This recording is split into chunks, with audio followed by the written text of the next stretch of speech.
about maybe 4 or 5 miles from the DMZ. Wow. Yeah. But after about 3 or 4 months, everything settled down in Korea. There was no, they thought everything was going to break out there, but nothing happened. They used to send infiltrators across, and they had to find them and run them down. But basically, it's settled down. So, and of course, every once in a while, there's incidents, even now. Yeah, I've heard of a few. Yeah, the North Koreans, about 6 or 7 years ago,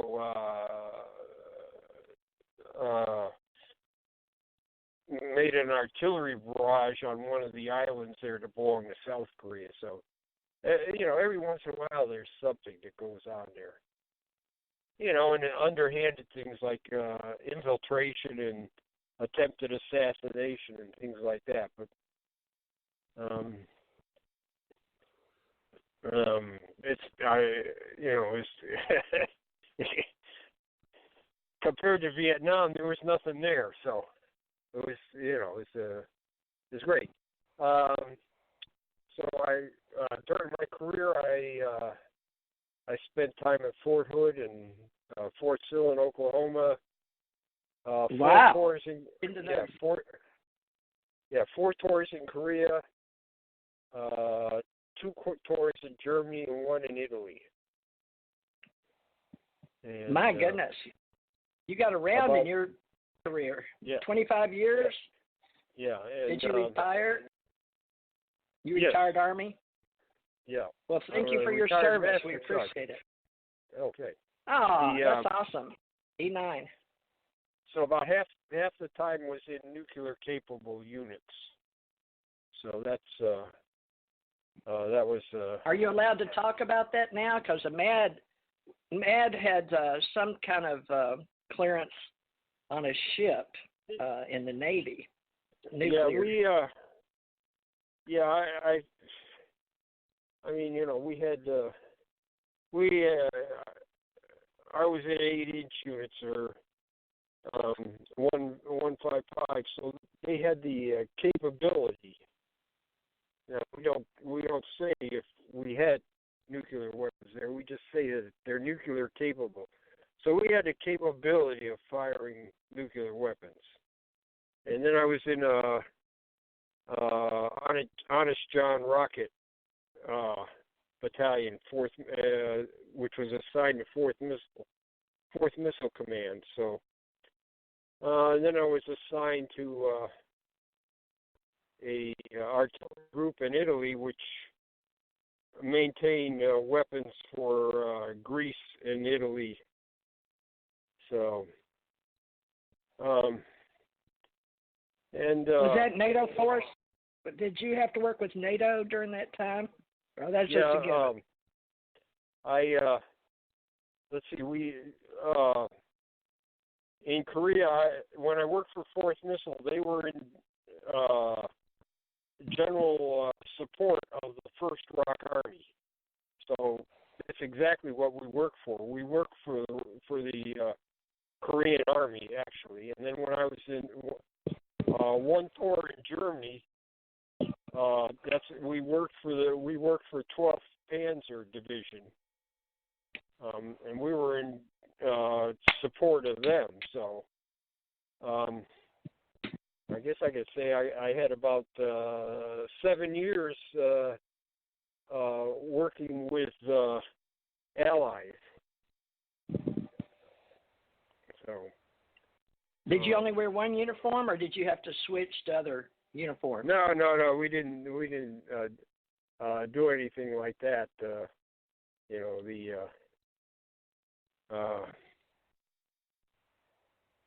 And I will say this: sometimes you think you're going to in the military, you think your mission is one thing, and then one fine day you find out that that's only that's a deception, and your real mission is something completely different. Yep. I can agree with that. Even in my time in the 80s. Well, I was in 67, May 67 is when I signed my paperwork for clearances. May 10th, 67. 50 years later, I'm retired, but I feel like I did what I wanted to do. And I guess I'm doing it now because bringing information to people and finding all these great people out there that truly believe in UFOs and how we can come together. And it's brought you here thanks to, I wouldn't have known your name if it hadn't been for Dr. Bruce Maccabee. He helped us. I was a plank owner for ACO, our club, Alien Contact Organization, ACO Association, and our American Communications Online, and putting us here on the radio. Now, let's, Ahmed, have you got any questions so far for Jan? Well, I'm really interested in the UFO stuff. I'd like to know what his most impressive case, what case impressed him the most. All right. UFOs. Yeah, so when people are always asking you what are the 10 best cases, I don't really like to do that, and I'll tell you I think there's no one best case, and after having said that, the best case is Minot, Oklahoma, or Minot, North Dakota, October 24, 1968. Tom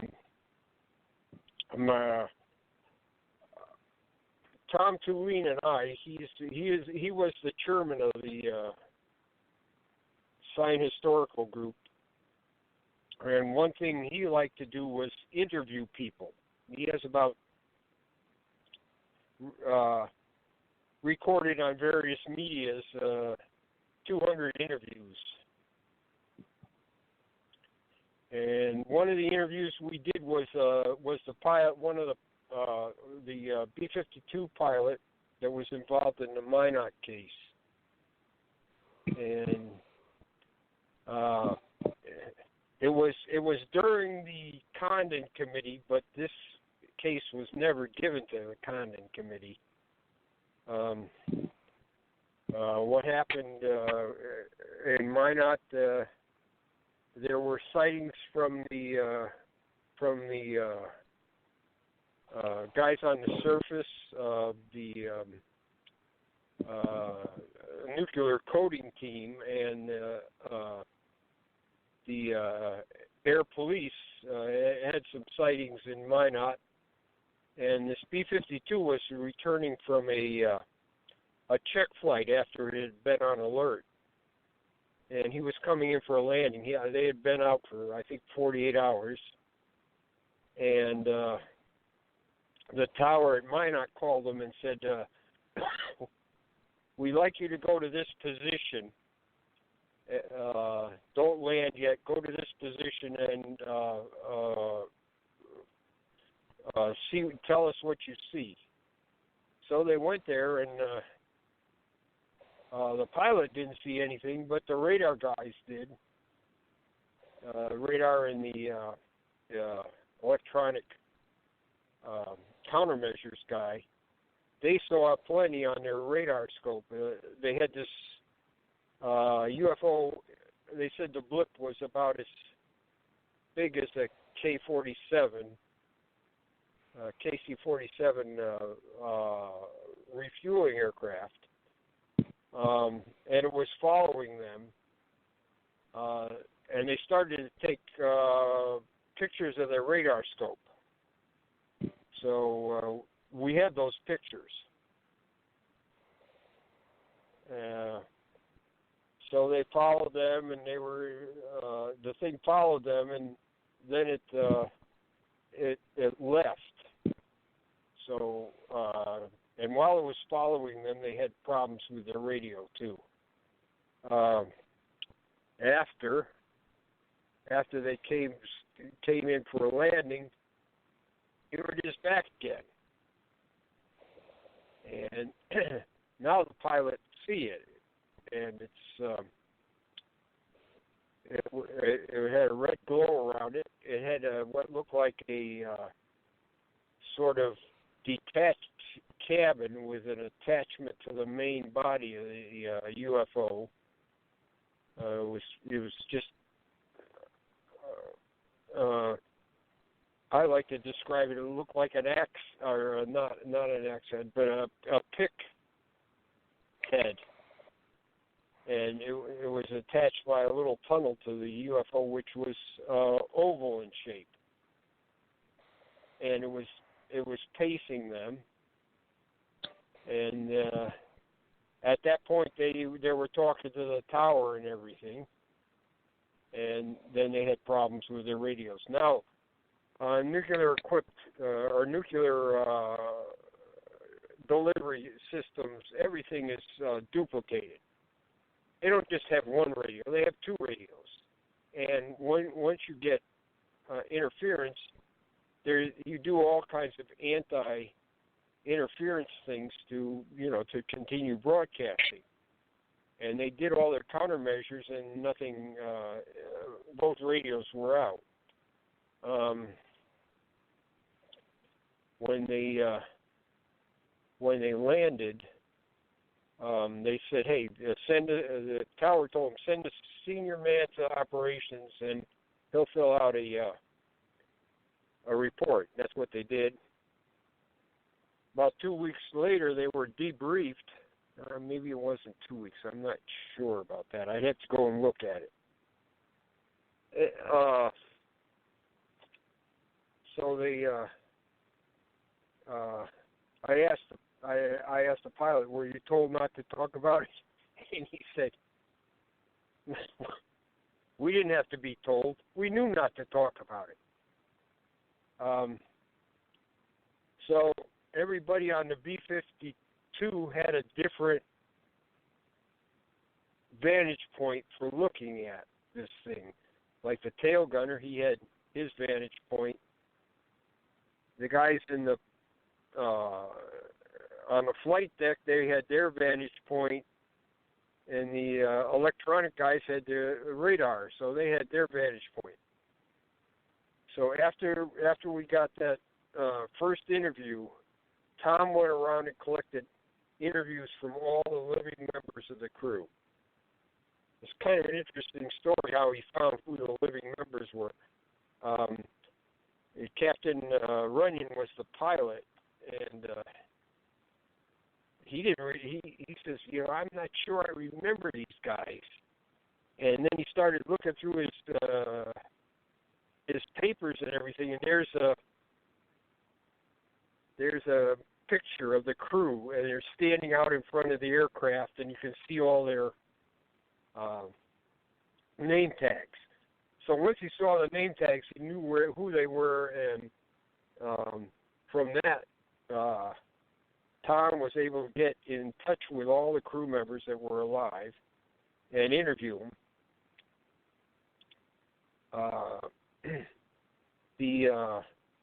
The radar pictures were in Project Blue Book, but he was the intelligence officer at Minot kept an absolutely great set of pictures, and they passed on to MUFON, although MUFON didn't know what they had. But Tom was able to get those pictures, and then we're able to get 4 radar experts to look at them. At one time, these things were going. The UFO was going over 1,000 miles an hour at one time. So, not only do you have all the crew stuff, you have what was in Project Blue Book. When Peter Jennings had his UFO special, he found out about this case, and he went back, or his reporters went back, and they all re-interviewed everybody. So this case has been pretty well investigated, not only by the Air Force, I think SAC investigated it better than Project